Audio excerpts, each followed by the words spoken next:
This is a drop of water. Peaceful, isn't it? A microscopic jewel of surface tension. Yet for the single-celled creature inside, it's a burning prison with no escape. Welcome to your worst nightmare, in Ultra HD. You're standing knee-deep in the Paleocene, 60 million years before your time. The dinosaurs, only dust and legend. The Earth has exhaled, shuffled the deck, and dealt a new hand. You think you're safe because no T-Rex is roaring anymore. Cute. Evolution in the Paleocene has become subtler. It just slid 1.2 tons of biological precision past you without the surface of the water even twitching. Congratulations, you are the only living thing here with an IQ above 80, and it will do you exactly no good. You are not an explorer. You are a calorie in the wrong place at the wrong time. But hey, at least you die in 8K.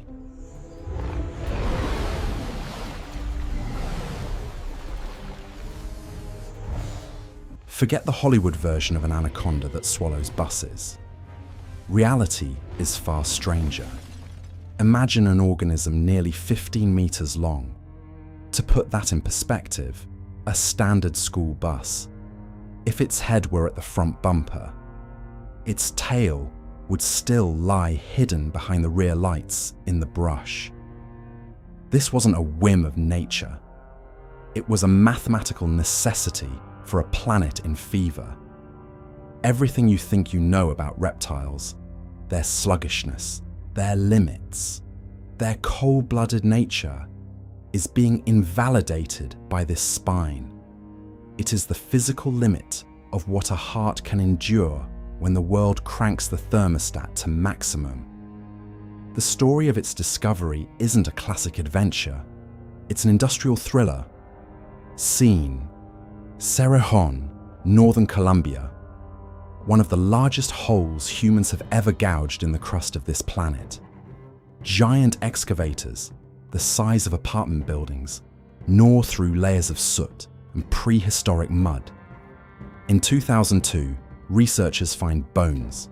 First instinct: okay, a massive crocodile. Boring. A classic rookie mistake of arrogance.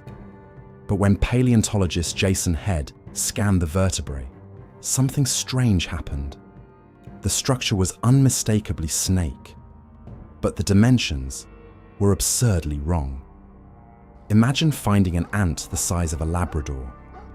Your brain tries to reconcile it, but the math won't allow it. Hundreds of these vertebrae were found. By comparison, today's anaconda, the undisputed queen of the Amazon, looks like a mere earthworm having an identity crisis next to Titanoboa, while modern constrictors hit a biological wall at around 200 kilograms. Titanoboa weighed 6 times as much.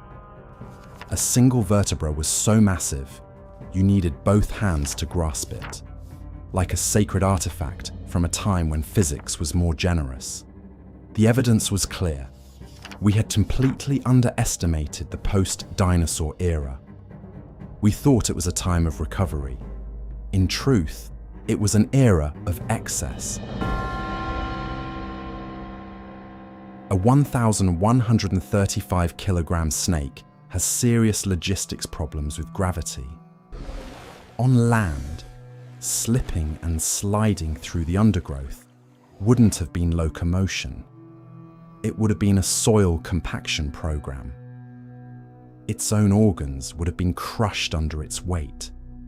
Its lungs would have burst like balloons under an anvil. That's why Titanoboa was essentially a meat submarine.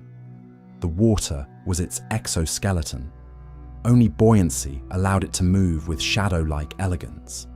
Its body was a biomechanical fortress. To operate a cardiovascular system capable of supplying a 15-meter-long body, blood pressure must have been phenomenal.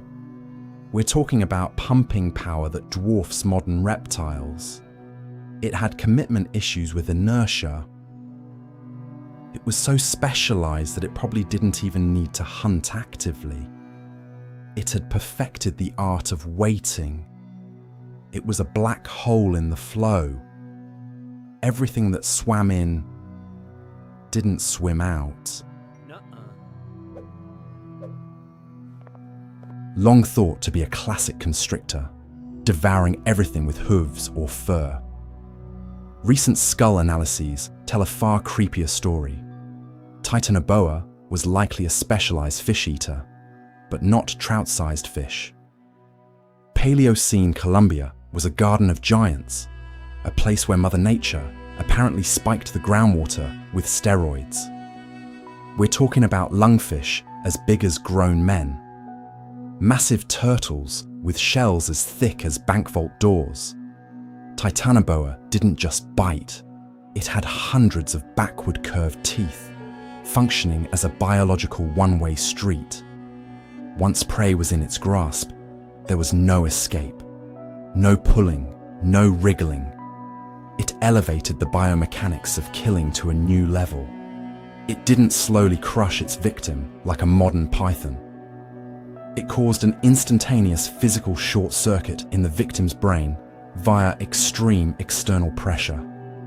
Milliseconds, a flip of a switch. Compared to that, your boss's deadline or your tax return is a gentle caress of the soul. It wasn't a fight. It was execution by gravity itself. Why did it exist? The question isn't just how it lived, but why it was allowed to exist. The answer lies in a number, 34. Reptiles are ectothermic, cold-blooded. Their metabolism, and thus their maximum body size, is directly tied to ambient temperature. Imagine your computer overheating if it works too fast. A snake, however, freezes internally at the cellular level if it's too cold for chemical processes to function. To sustain over a ton of living mass without stalling the engine, today's 26 degrees Celsius tropical rainforest wouldn't have sufficed.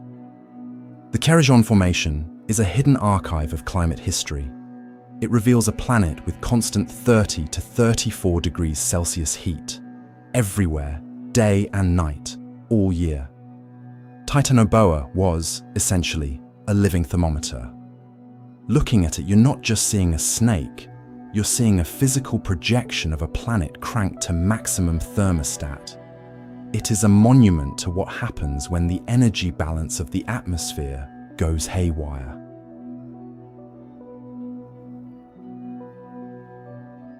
It was not alone in this fever dream. In the swamps, there was a giant arms race. Crocodiles like Kerajonisuchus tried desperately to compete, but Titanoboa was the final boss. It didn't disappear because a stronger predator defeated it. There was no one who could measure up. It vanished because it was too perfect, too adapted to its niche. As the Earth cooled over millions of years, its massive size became a golden cage. A gigantic body in a cooler world is an energetic death sentence. You can't heat the oven if the wood in the forest no longer burns. Titanoboa is a slave of physics. It reminds us that no matter how technologically advanced we feel, we are always only as big and powerful as the energetic parameters of our planet allow. We are small, agile, and warm-blooded. We are the workaround of a cooler Earth. We live in a world too cold for Titanoboa, at least for now.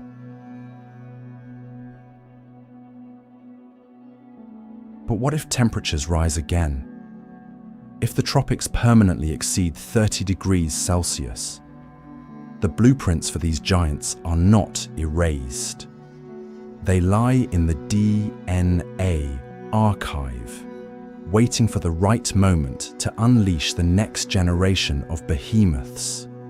Would you spend a night in a swamp for €1,000,000 if the thermometer outside reads 34 degrees Celsius and the water beneath you feels strangely heavy? Type Titan in the comments if you believe nature is only waiting for the right moment. Because while we think we're the top of the food chain, physics is quietly preparing the next infiltration. And it begins right here with this one drop.